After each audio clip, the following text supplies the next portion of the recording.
Mark Gale. I've got a dairy farm, about 1,000 cows. We do all our own hay and silage, maize. We do all the cultivation, seeding, harvesting. We do the whole lot ourselves. Trying to be self-sufficient on the dairy farm. Counting all the leases in our outblock where we go grain, 2,500 acres.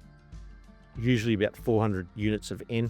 Urea, basically we used to put a little bit of nitrogen down the chute when we seeded, and the rest would be, say, 200 kilograms broadcasted before we sowed, incorporated in, and then we'd do 2 passes of granular urea. So we put 50 litres per hectare down the chute when we sowed, and then we did, I think, another 7 passes of spray. Every time we did a herbicide spray or fungicide spray, we had green lightning in it as well. It wasn't as dark green as what normally is with, we had urea on it, but the leaves always looked healthier.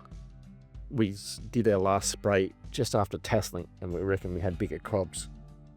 Green lighting compared to the granular fertiliser we were putting on, and obviously no leaf burn or anything like that. There was no issues trying to spread granular into the corn and getting caught in the leaves. It was slightly better. Yeah, it was slightly better. Yield was the same, and the dry land was pretty much the same, but we had a very dry year where it didn't rain at all. So I reckon we got 15 to 16 tonne from dry land and over 20 on our irrigated.